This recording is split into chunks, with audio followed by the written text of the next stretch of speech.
$17,626 payable on $1,762.60 per month. I talked to Sheep Pasture and I talked to another outfit, and Sheep Pasture never got in with the bid, and then neither did the other guy show up to pick up the paperwork.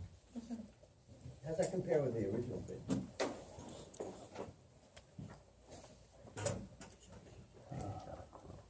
I think it's mixed up with the Right. figures. I had to find out.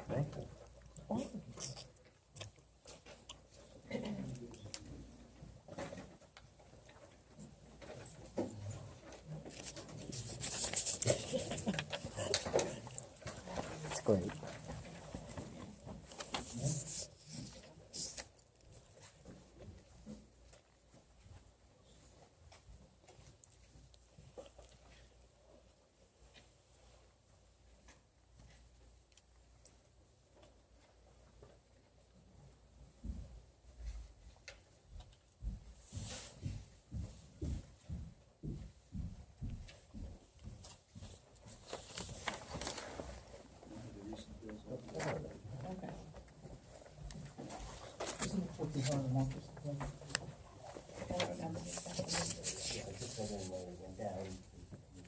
From last month.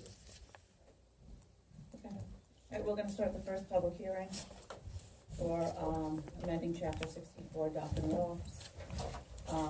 Village code, the changes to this code are that the residential dock should not be less than 200 feet from the property line of the village, waterfront park or beach. There should be a minimum of 18 feet between the onshore at the end of the dock and obstruction of the seawall. The decking should be an open grate design. Standards for the village dock were added. And that's it. Would anybody like to make comments on the dock changes? About the height of the rail.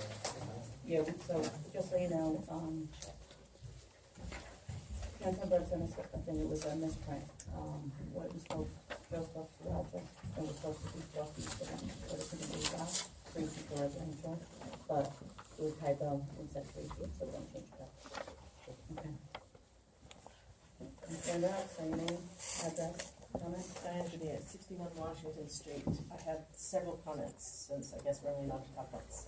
So, first, with regards to allowing a public dock, I have tried to find out from DEC and the town of Brookhaven, and the most recent information I have from this morning is the town of Brookhaven, that if as a municipality we built a dock, it could not be private to the village residents. It would in fact be open to all people in the town of Brookhaven. So I think this is something that if you really want, which many of us do not want a community dock, that is one of the repercussions of it, is that it would not be solely at the communities.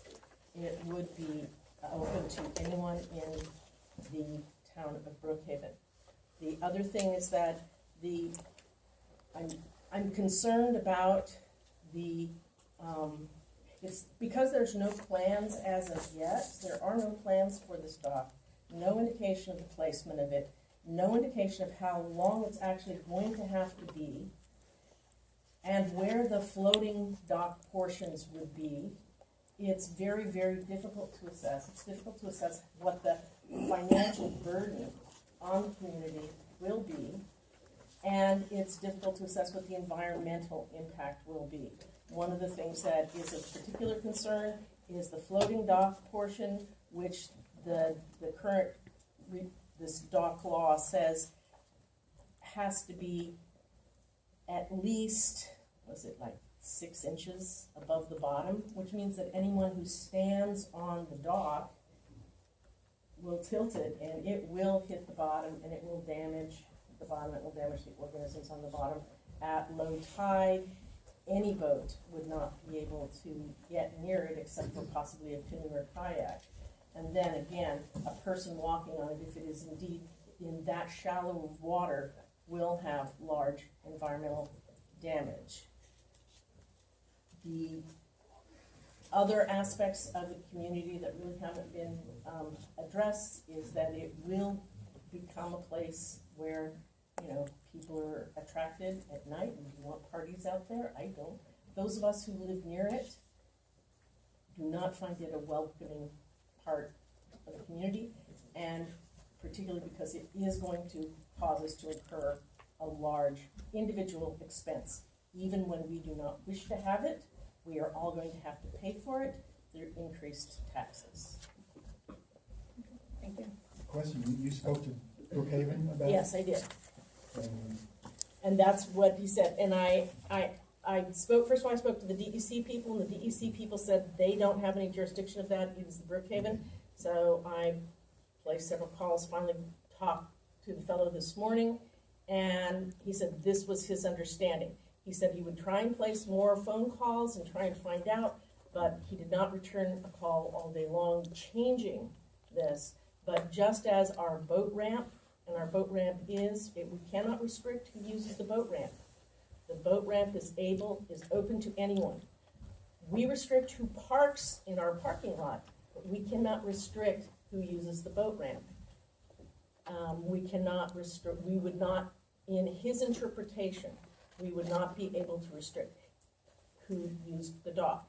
If we were a yacht club or something like that, apparently that would make a difference, because then it is a private dock rather than a public dock. How would the person use the dock or the ramp without a permit? Well, any person could drive into the parking lot, offload people, unload people. You only need a permit to park. You do not need a permit just to drive around in the parking lot. By boat and walk around the You village. can do whatever you like, right? You can wash off your boat, you can do whatever anybody else is gonna be doing with that boat ramp, because that's what that boat ramp is for, right? I mean, that dock is for. Anyone can drive into that lot. Only village residents who have permits can park in the lot. I don't think that's true, because when I go to town of Brookhaven, use their dock in Poquott, I can't get in unless I go to the town of Brookhaven. So I don't Well, it's the think same that's thing. true. Town of Brookhaven people. Just answered the question. What do they call that? No, what is it? They call it, you have to come forward, say your name, say your address. You have to come forward, say your name and address, and you're on the meeting.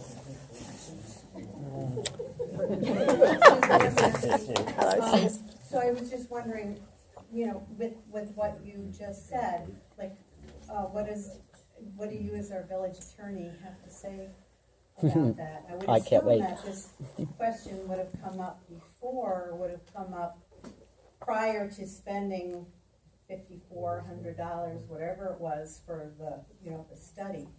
So I'm asking Mr. Poquott, is that true? What's your But it's come up understanding? before, no, the question hasn't come up before. I don't know where, but having it asked tonight, I sent it to you. believe that the village can limit it, but I will give the an informal opinion to the board. Okay, thank you.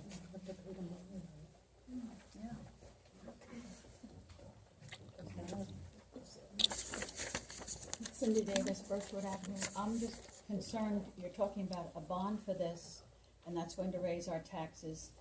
That only pays for the construction. Now, when this floating dock has to be removed each year, other villages have had to use heavy machinery to pull a dock out, and a number of people. You can't just have one person pull it out. So what is going to be the ongoing expense as we go forward of maintaining this dock? And also, you're talking now about a village hall expansion. What impact is that going to have on our taxes? And if that's a priority, maybe that should be addressed before we do a dock. It's good, I mean, piling tax hike upon tax hike if you do both. So, and do you have any idea what you're going to be raising taxes for the maintenance every year? Excuse me? No, we don't have that number yet. So will you be getting that number before decision is made, so that the village knows what they're going to be charged for this? Thank you. Any other comments?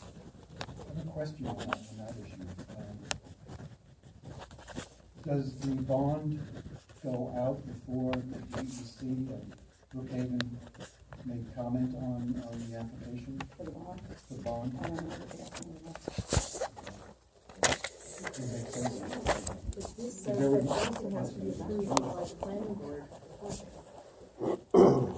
Planning board. and the planning board has to see it Excuse me. in. Thank you for your announcement. Christopher Mars, 4 Birchwood Avenue. I just have a quick question. As far as the dock is concerned, we have lived here, I mean, the house, I've been here for 20+ years, another 15 on top of that with family. There's about 7 people that this dock is being built for. Okay, 7, maybe 8. Okay, and I don't think 8 people should control our space as far as having this dock built or not built. And before you bond anything, you should have estimates, you should have what it's gonna cost. You could bond $150,000, a dock builder comes in and tells you 220, what do you do then? You weren't here for the presentation, obviously. so- No, I wasn't here. So we're gonna get bids that are coming out, and then we'll know what's. Before we do the bond? Yes. Okay. I think there's more important things than a dock right now. I think striping on the streets, where I damn near got killed on Washington Street 5 years ago because there's no double stripes going down, so people just make U-turns. You know, I was in a hospital, I broke my leg, I had to have 3 surgeries. I could have sued the village. The police told me that day I could have sued the village. I wouldn't sue the village. But it's just like, since I lived here, my taxes have doubled. In 18, 19 years, they've over doubled now. And as far as like $800, somebody said $800 for those big houses over there, I'm paying almost $800. My house is 1,600 square feet. So how does that calculate? There's things here that don't calculate, and you know, because we have a place that you put dinghies on, you get on a dinghy, nobody's had a problem with those dinghies for 35, 40 years, people go out to the boat. And this is all being built to cater to a few. If you honestly put out a vote and didn't make people's name be put on it, that dock would have been voted down. People didn't want to put their names on it. When you put out that memo, you know, you had to put your name, your address, and all that stuff. And as far as a bond, when we do a bond for 3 Village School, we vote on that bond. We should be voting on this bond. And the people of Poquott should vote on it, and you'll get your answer if you want your dock. That's all I have to say. Thank you. Any other comments? Yeah, that's a little masculine. There's 2 places in the law where the wording, I think, is a little soft. In section H at the bottom of the first page and the top of the second page, it talks about the right to walk along the beach. And that's very important and required for residential docks. But the language in here suggests that won't be true with a village dock. And it leaves it very vague in terms of some exceptions need to be made. And it doesn't seem appropriate for a law. If you're going to put an exception to village dock, just say it in the legal language. If you're not going to allow people to walk along the beach in front of the village law, just say it outright. Don't wishy-wash around it. The second piece that I think again is soft is on page 13, item H. Dock and floats used have to be made of any materials provided for in the previous paragraph or any other suitable material approved by the village environmental consultant or village engineer. The previous paragraph talks about lumber only. Seems to me that floats typically have something other than just lumber in them. And so again, this leaves this open to these 2 individuals to decide what the material is. If we really are gonna have a village dock with floats at this point, I think it would be wise to describe what is environmentally safe for those floats at this time.